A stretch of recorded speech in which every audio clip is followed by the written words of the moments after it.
You are welcoming chemistry classes by KK Singh, Minerva Public School. Today I am going to finish the chapter. I am taking the last topic, latent heat.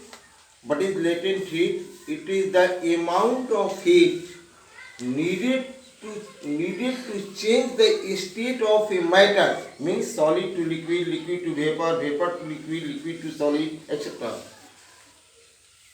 The amount of heat needed to change the state of a matter at a particular temperature without altering the temperature. Note, the SI unit of latent heat is calorie per gram or joule per kg. Calorie पर ग्राम और joule पर KG. मतलब ये हुआ कि किसी matter को का जो स्टेट सॉलिड से लिक्विड, लिक्विड से वेपर या वाइस वर्सा चेंज करने के लिए, बदलने के लिए यूनिट मास के लिए, जैसे 1 केजी, 1 ग्राम एक्सेट्रा के लिए कितनी हीट चाहिए, जिसमें हीट तो दिया जाए लेकिन टेम्परेचर बढ़े या घटे नहीं। हीट दिया जाए तो बढ़े नहीं, हीट निकाला जाए तो घटे नहीं। ऐसे अमाउंट ऑफ हीट को जो टोटली खर्च होता है एक अवस्था, एक स्टेट से दूसरे स्टेट में बदल देने के लिए, उसको आप कहते हैं लेटेंट हीट। जिसे एग्जांपल देखिए, बोले प्योर वाटर आपके पास है, नॉर्मल प्रेशर पर जब आप उसको गर्म करना शुरू करेंगे, हीट सप्लाई करेंगे, हीट देंगे तो गर्म होगा। तो हीट बढ़ा, जैसे जैसे हीट बढ़ाएंगे टेम्परेचर बढ़ते जाएगा।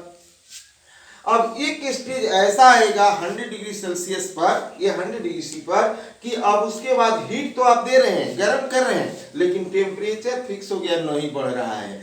इस पोजीशन में जितना हीट आपको खर्च हुआ, ये जो हीट खर्च हुआ इस पोजीशन में, यही है आपका लेटेंट हीट। ये तब तक होगा जब तक पूरा का पूरा लिक्विड वेपर में नहीं बदल जाएगा, स्टीम में नहीं बदल जाएगा।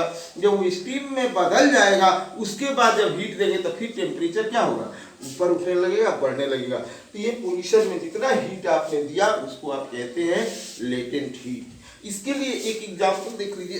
लेटेंट हीट जब होता है, जैसे अब एक बात आप ध्यान देने की है कि जब हम हीट दे रहे हैं लेकिन टेम्परेचर नहीं बढ़ रहा है, तो स्टीम का भी टेम्परेचर वही होगा, और 100 डिग्री सी पर वाटर अगर है तो दोनों का टेम्परेचर वही होगा। लेकिन देखना यह है कि हीट है किसमें ज़्यादा, तो इसमें स्टीम में ज़्यादा हीट है, जो उसको स्टेट क्या होता है, चेंज ऑफ स्टेट में खर्च हुआ है। यही रीजन है कि अगर स्टीम से हाथ जल जाए खाना बनाते वक्त प्रेशर कुकर के सीटी से, तो वैसी कंडीशन में आ जाए गर्म पानी से जले तो दोनों में ज़्यादा पीड़ा, ज़्यादा तकलीफ होता है स्टीम से जलने में, क्योंकि उसमें पर ग्राम जो है ज़्यादा हीट होता है। जिसे आप एक एग्जांपल लीजिए कि ऐसी मानिए कि अगर ये स्टीम बना रहे हैं तो लेटेंट हीट ऑफ इवेपोरेशन कहेंगे। अगर वेपर से आप उसको लिक्विड में बदल रहे हैं तो लेटेंट हीट ऑफ कंडेंसेशन कहेंगे या लिक्विफिकेशन कहेंगे, या लिक्विड से वाटर में ले जा रहे हैं तो लेटेंट हीट ऑफ फ्रीजिंग या सॉलिडिफिकेशन कहेंगे। अगर आपको लिखा है कि लेटेंट हीट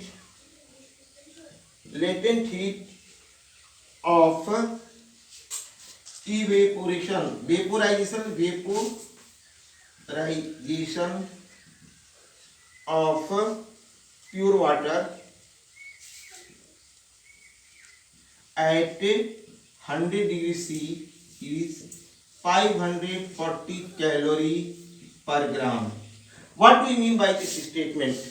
अगर कोई स्टेटमेंट दिया है कि प्योर वाटर का 100 डिग्री सी पर लेटेंट हीट जो है 5 से 40 कैलोरी पर ग्राम है, इसके कहने से क्या मतलब निकलता है? It means that 1 gram of water, keep in mind, 1 gram of water at 100 degree C needs 540 calorie of heat to convert or to change into 1 gram of steam at 100 degrees C. Both have same temperature. Steam has 100 degrees C temperature as well as water also has 100 degrees Celsius temperature. But 1 gram of steam contains 540 calorie more heat at than 1 gram of water at 100 degrees C. That is why burning, yeah, of burning with steam at 100 degrees C causes more injury than burning with water at 100 degrees C. Now the chapter is finished. You should complete your chapter and so